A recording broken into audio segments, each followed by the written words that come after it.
24 ore su 24, le notizie corrono più veloci sul web. Guarda le ultime news sulle web TV di TG Italia, TV Veneto e tvverona.com. Connettiti con Industria e Finanza, la cronaca del Veneto e la cronaca di Verona.com.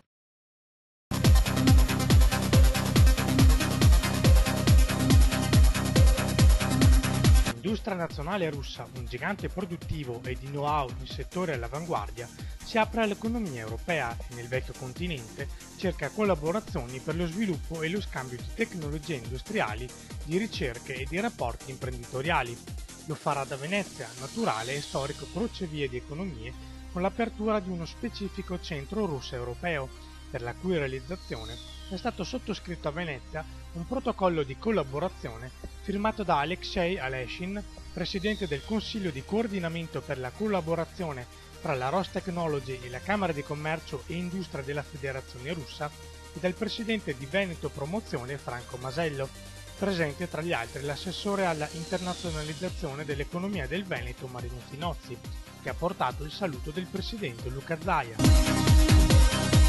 A partire da lunedì prossimo 11 giugno sarà attivo il numero verde 833 43 43 per fornire aiuto ed assistenza altamente professionale sul piano psicologico e sanitario agli imprenditori veneti in difficoltà a causa della crisi.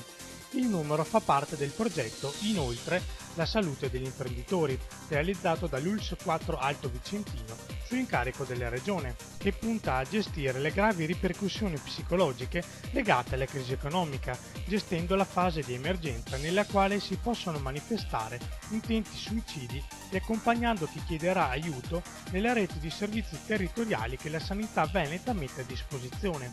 Al numero verde risponderanno psicologi esperti e competenti, il cui supporto sarà prezioso non solo sul piano psicologico, ma anche su quello più puramente umano.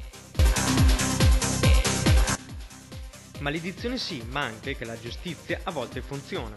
Si tratta di Banca Italise, uno dei pasticci bancari, per non dire di peggio, più gravi della storia del mondo del credito italiano.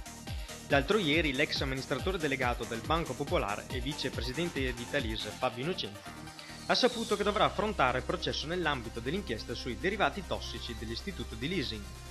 Il processo si farà a Milano il 10 di ottobre e l'accusa per Innocenti è concorso di aggiotaggio e falso in bilancio.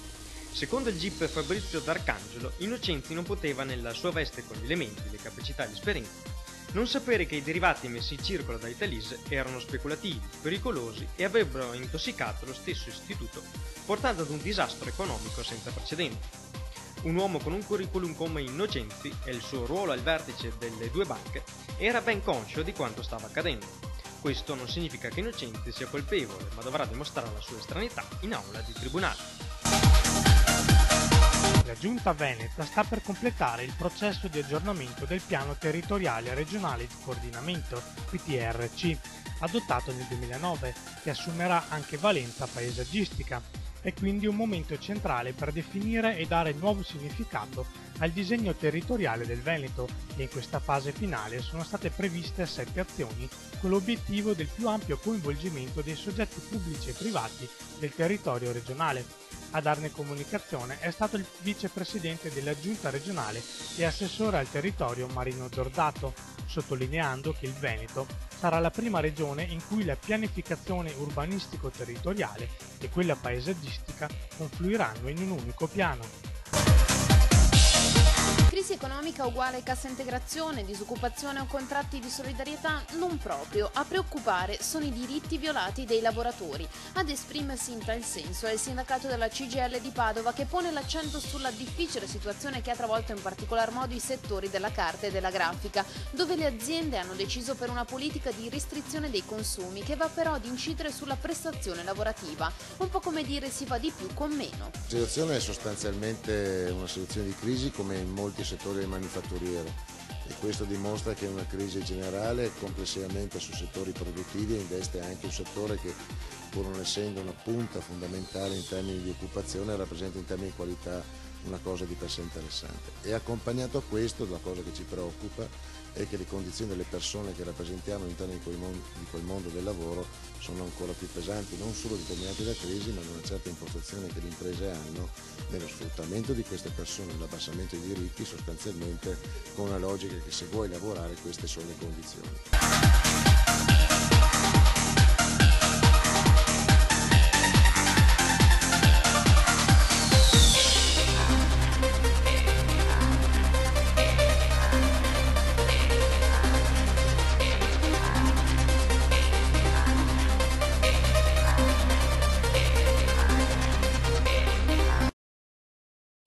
24 ore su 24, le notizie corrono più veloci sul web. Guarda le ultime news sulle web TV di TG Italia, TV Veneto e tvverona.com. Connettiti con Industria e Finanza, la cronaca del Veneto e la cronaca di Verona.com.